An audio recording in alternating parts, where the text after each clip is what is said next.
সবাই মরে যাবো, আমরা সবাই, কেউ থাকবো না। এই পৃথিবী থাকার জায়গা নয়। কিয়ামতের সময় আল্লাহ তাআলা মালাকুল মাউতকে বলবেন, সবার রূহ কবজ করে ফেলো, সবার, কেউ থাকবে না, সবার রূহ কবজ হয়ে যাবে। আল্লাহ মালাকুল মাউতকে বলবেন, মালাকুল মাউত কি অবস্থা? বলবে সব শেষ।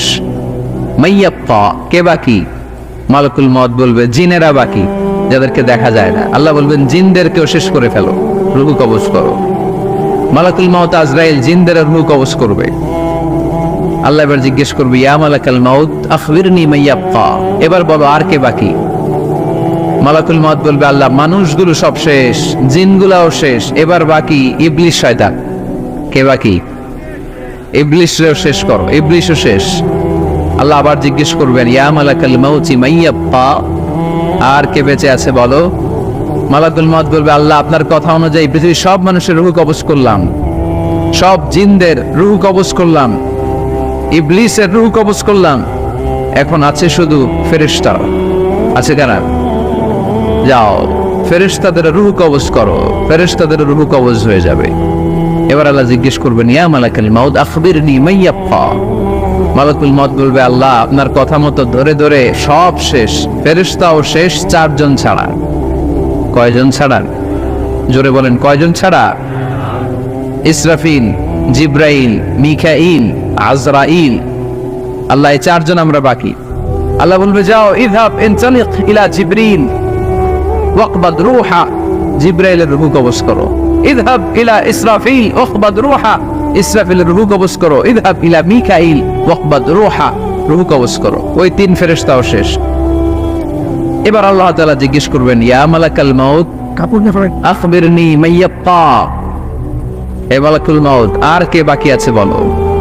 মালাকুল মাউত বলবে, আল্লাহ আপনার কথা মতো মানুষগুলো শেষ, জিনগুলো শেষ, ইবলিস শেষ, আমার বাকি 3 ভাই ইসরাফিল, মিকাইল, জিব্রাইলও শেষ, শুধু আমি, শুধু আমি। আল্লাহ বলবেন, কেউ নাই? মালাকুল মাউত বলবে, না আল্লাহ কেউ নাই। এবার আল্লাহ তাআলা বলবেন, মালাকুল মাউত তুমি তো সবাই রে মারছো, এবার তুমি মরো, এবার তুমি মরো, তুমি মরো। শোনার সাথে সাথে মালাকুল মাউতের কাঁপুনি ছুটে যাবে, খিঁচুনি এসে যাবে ভয়ে। আল্লাহ বলবেন, কাঁপুনি দিয়ে তো লাভ নাই, কারণ কুল্লু নাফসিন যায়িকাতুল। রব্বুল আলামিন বলবেন, মালাকুল মাউত কেঁদো না, এটাই দুনিয়ার বিধান, আমি আল্লাহর দেয়া বিধান, এটাই, জন্মালেই মরতে হয়। যাও, জান্নাত জাহান্নামের মাঝখানে একটা জায়গা আছে, জায়গাটার নাম হলো আরাফ। এই আরাফের মধ্যখানে যে দাঁড়া, ওখানে যে মালাকুল মাউত কাঁপতে থাকবে।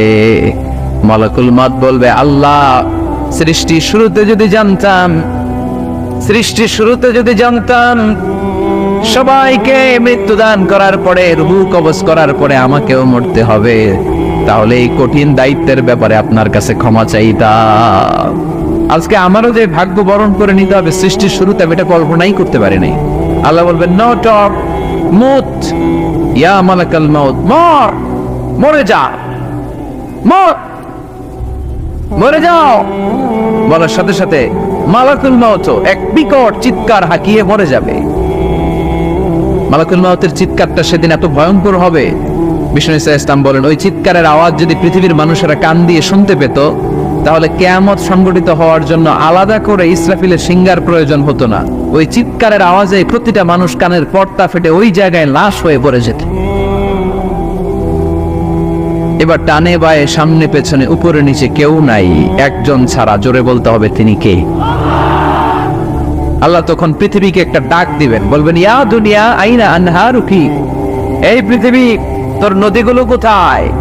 ইয়া দুনিয়া আইনা আশজারুকি, এই পৃথিবী তোর গাছগুলো কোথায়? বটতলা।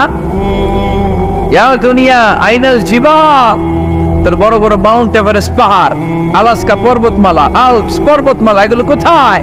তুর পাহাড় আজকে কোথায়? ইয়া দুনিয়া আইনাল মুলুক, রাজা বাদশারা কোথায়, যারা ক্ষমতার দাপটে পা জমিনে ফেলতে চাইতো না? আইনাল জাবাবেরা, অত্যাচারী স্বৈর শাসকগুলো আজকে কোথায়? কোথায় আজকে? কোনো আওয়াজ নাই। আল্লাহ তখন হুঙ্কার দিয়ে বলবেন, লিমানিল মুলকুল ইয়াউম, who belongs the kingdom today? আল্লাহ চিৎকার দিয়ে বলবেন আজকে ক্ষমতা কার? আওয়াজ করে বলেন সেদিন ক্ষমতা কার? আল্লাহ সেদিন প্রশ্ন করে নিজেই নিজের প্রশ্নের উত্তর দিবেন, লিমানিল মুলকুল ইয়াউমা লিল্লাহিল ওয়াহিদিল কাহ্হার। সেদিন ক্ষমতা দুনিয়ার কোনো রাজার নাই, কোনো বাদশার নাই, কোনো স্বৈর শাসকের নাই, কোনো সুলতানের নাই, কারো নাই। সেদিন ক্ষমতা চলবে একজনের, তিনি কে? তার নাম হচ্ছে রহমান। তার নাম কি? আরো জোরে বলেন কি নাম?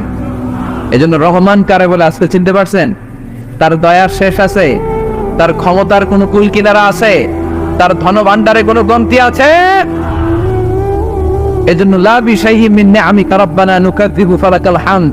We don't deny any of your mercy and blessings. All praises to you.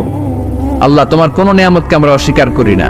এই মানব জাতি আর জিন জাতি, আমি আল্লাহর কোন নিয়ামতকে তুই অস্বীকার করবি? কোন নিয়ামতকে অস্বীকার করবি?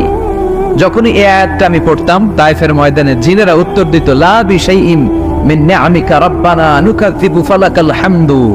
আল্লাহ তোমার কোন নিয়ামতকে আমরা অস্বীকার করতে পারবো না। আমরা পুরো জিনের গোষ্ঠী আজকে ঘোষণা দিলাম, আল্লাহ তোমার কোন নিয়ামতকে অস্বীকার করার কোন জো আমাদের নাই, কোন সুযোগ আমাদের নাই।